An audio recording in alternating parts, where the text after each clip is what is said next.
Healthy, fit, strong, happy, enthusiastic, excited about life versus angry, anxious, depressed, annoyed, unhappy.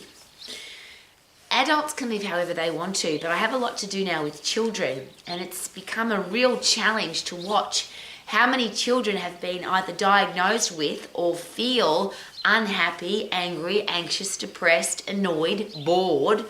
They're negative, they don't have a positive outlook on life. And as an adult, my question is, what are we going to do about it? And it seems that there are a lot of experts that are aiming to do things about it. So today's been a very interesting experience for me because I spoke to somebody in a school who their responsibility is to de-stress the primary school children. So children come to them if they're angry, anxious, depressed, annoyed and stressed, and the teacher gives them things to do, or the counsellor gives them things to do to try and make them feel better. Now, of course, that usually ends up at a doctor's office, and the doctor's office then gives them some kind of medical intervention, pharmaceutical, a drug to try and make them happier, try and make them healthier.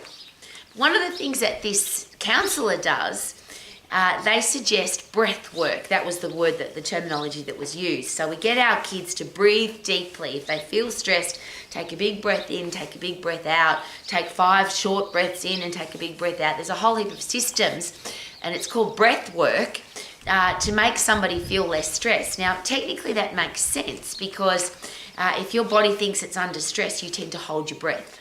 If you've got adrenaline rush, if you've got epinephrine, cortisol, you're in the fight and flight system where you feel stressed, your body goes, and you tend to hold your breath because you know that you've got to go. So you've got to be able to use your breath at some stage. So when you're stressed, you tend to tense up and hold your breath.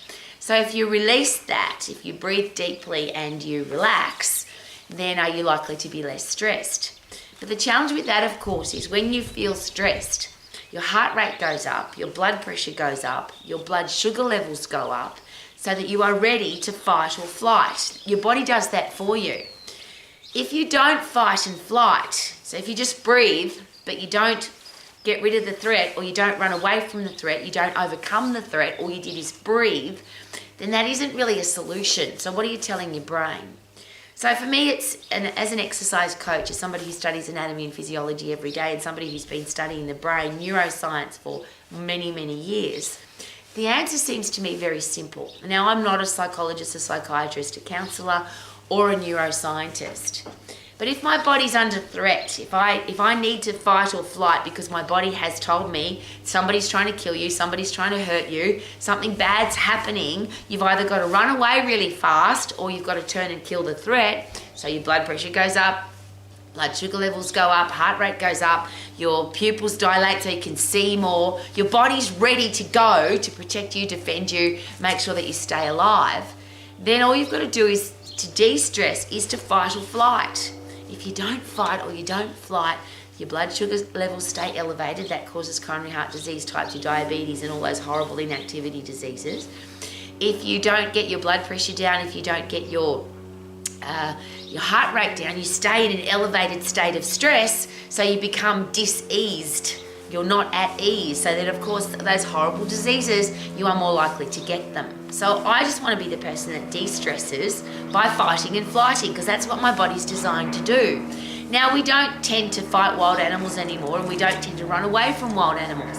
But you can sprint and you can fight, which is why I've come outside, regardless of the weather, regardless of rain, wind, sunshine, hot, cold, doesn't matter. If I ever feel stressed, if I feel my heart rate go up, my blood pressure go up, and that of course means my body's ready to fight and flight, I go fight or flight. Now, ultimately fighting, I think, from a brain space, makes sense to me that it's better, and I'll just ask the question. If you're under threat and you run away from the threat, so you're running away from something that's trying to hurt you, you stay alive, so that's awesome. But you didn't really overcome the threat, you just ran away from it. Is it possible that if you fight the threat, if you overcome the threat because you killed it, is it possible there's a different brain space? Now, I talk to a lot of psychologists and psychiatrists, and they say in theory that makes sense, but no one's prepared to say, yes, that's true. But if you kick and punch, you now create a fight situation. So when I'm really stressed, when I'm angry, when things aren't going well, I could sprint on the treadmill, I could do jump squats, I could do something to get puffed. It's awesome to get puffed, but I much prefer to punch or kick or both, because I'm putting my body in a situation where it has to fight, not run away. And I want my body to be mentally strong, physically strong, my brain to be tough and strong. And I want that myokine message, which is the message that the muscle sends back to the brain to say we need to be stronger and better for next time. So yes, I could do that by sprinting, but ultimately if I really put my muscles under pressure, so I punch, I kick, or I lift, because if I have to wrestle a bear, I'm literally lifting. So lift something heavy, punch the bag, kick the bag, punch and kick anything, obviously not a human being unless you're under threat by that particular human being, creates a headspace that says you overcame the threat, congratulations, which of course gives you mental health, happy drugs, dopamine, serotonin, brain drive, neurotropic factor. You feel really good when you've overcome a threat. Now you may feel really good because you ran away from the threat, but surely in the back of your brain you're still thinking, the threat's still there. I've run away from it, but I haven't killed it. It's still there. So I want to be a healthy, fit, strong human being who lives the example for our kids as a healthy, fit, strong human being, mentally and physically. How about you? So if you're a parent, a teacher, a coach, a boss, a leader, somebody that's responsible for inspiring people to live their life to the max, as I always ask, what are you doing every day to make sure that you can overcome stress, overcome threats? Now you could breathe.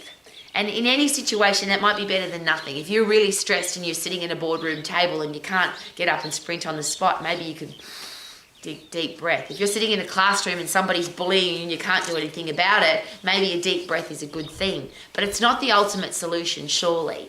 So I've many times sat at boardroom, and I use that example for a reason. I've sat at boardroom tables. I hate sitting down. I hate dealing with stupid people. I'm sure you do too.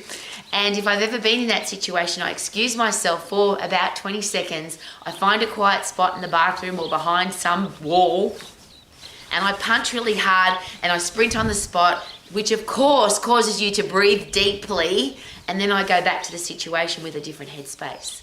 So rather than short-term solutions, couldn't we look for long-term solutions? Be as fit as you possibly can, be as strong as you possibly can, have strong muscles and bones, endocrine system, central nervous system, digestive system, immune system, so that everything's working together so that you can overcome threats, overcome challenges, and yes, be able to breathe deeply because you are healthy and fit and strong and your body's ready for anything. So you can live your life to the max. Super duper doo, how are you? Living my life to the max.